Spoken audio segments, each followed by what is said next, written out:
Hipertensi ini penting sekali karena dianggap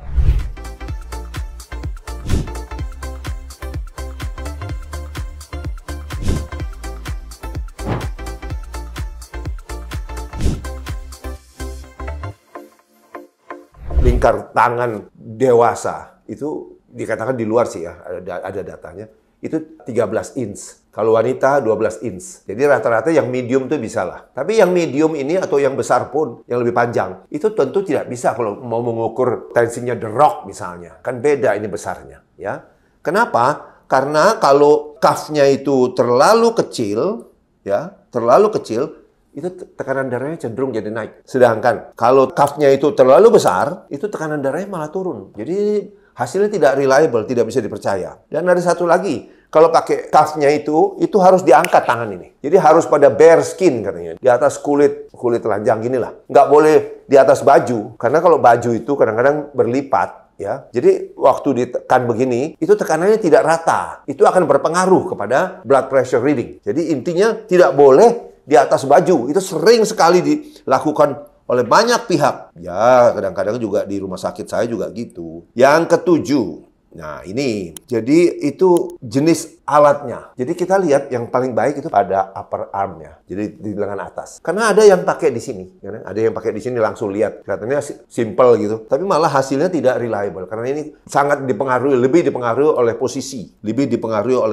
Ya saya ingatkan sekaligus waktu dalam posisi itu juga begini, bersandar. Kemudian tinggi cuff ini harus setinggi jantung. Jadi tengah-tengah dari tulang dada ini, sternum. Karena kalau kita tak ukurnya begini, tensi Anda turun. Tapi kalau ukurnya di bawah jantung, tensinya naik. Jadi harus selevel jantung. Itu tadi dari posisi ya. Oke, kemudian kita bahas selanjutnya adalah ada pertanyaan mengenai device ini ya. Apakah semua alat monitor itu bisa dipercaya? Nah itu dia, tergantung, makanya cari merek yang lebih terkenal lah saya bilang. Saya nggak sebut merek, saya nggak jualan di sini. Ya, tapi kalau mau tahu, simpelnya begini. Kalau Anda cek di sosial media ya, ini ada site namanya validatebp.org. Jadi dia memvalidasi alat-alat tekanan darah ya yang beredar di pasaran. Jadi kita tahu dia sudah menilai mana yang oke, mana yang tidak. Nah, yang saya pakai sih itu sudah saya cek ada di sana ya. Jadi kalau pakai juga jangan pakai alat yang nggak jelas mereknya, abal-abal, nanti hasilnya nggak bener. Jadi yang kedelapan ada yang kita sering dengar white coat hypertension atau white coat syndrome. Itu orang itu kalau di rumah sakit cenderung lebih tinggi tensinya. Kenapa? Karena lihat dokter white coat itu maksudnya dokter. Begitu lihat dokter, walaupun kita juga nggak pernah pakai baju putih sih. Tapi kalau baju putih itu nanti menyebabkan dia cemas, tekanan darahnya malah naik. Jadi memang dianjurkan yang paling baik itu settingnya adalah periksa di rumah pada saat Anda baru bangun tidur dan pada saat Anda mau tidur malam. Itu 2 kali yang bagus. Nanti dilihat di rata-rata. Jadi white coat syndrome ini bahkan hasil penelitian di US itu mengenai kurang lebih bisa ada 20% populasi begitu. Jadi melihat jas putih itu kemudian tensinya naik. Jadi bisa berapa selisihnya? Katanya bisa sampai 20 poin loh. 20 poin kan berarti orangnya tadinya tidak hipertensi jadi dianggap hipertensi. Tapi sebaliknya ya, itu kan false positive namanya. Jadi dianggap lu hipertensi padahal enggak karena dia cemas dan sebagainya. Tapi sebaliknya ada fenomena lain yaitu mask hypertension. Jadi hipertensi yang tertutup. Jadi gini, diperiksa dokter malah di rumah sakit malah normal dia. Tapi begitu keluar tempat lain naik terus. Nah, ini juga tidak baik. Makanya false diagnosis atau false reassurance ini jalan keluarnya adalah periksa di rumah. Jadi pada saat Anda lebih santai, itu lebih mewakili kondisi sesungguhnya. Dan kemudian yang patut juga disebut adalah yang ke-9.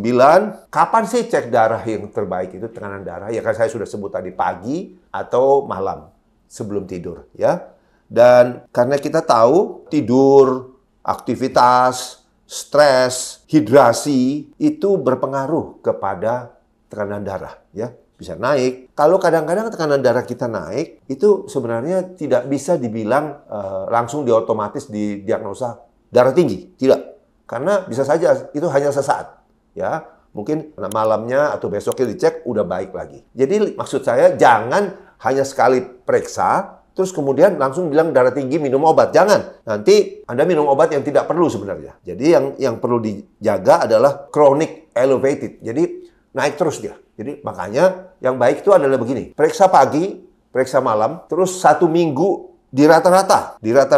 Karena kenaikan tekanan darah yang kronis, yang jangka panjang, itulah yang akan merusak pembuluh darah dan organ-organ kita. Dan tensi yang baik itu berapa sih katanya, gitu kan? Tensi yang baik itu umur berapapun harus 120/80. Itu kriteria terbaru. Kalau dulu pendapatnya, kalau sudah tua bolehlah naik, nggak bisa. Karena Anda bayangkan itu selang air itu, kalau tekanannya tinggi, itu selangnya bisa rontok nanti dindingnya, ya.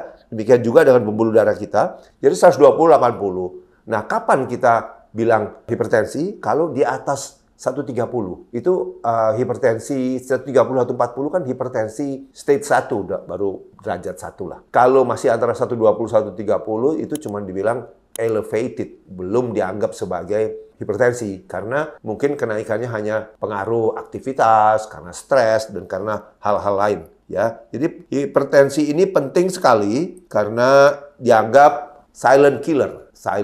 Jadi dikatakan pada setiap orang, pada satu saat dalam hidupnya, jadi umur berapa, itu 90% akan mengalami hipertensi. Jadi hati-hati sekali. Ini penyakit yang sangat bisa mematikan. Terima kasih teman-teman. Semoga ada manfaatnya. Saya bukan dokter jantung. Saya cuma berbicara mengenai cara pemeriksaan tekanan darah yang benar. Jangan sampai salah.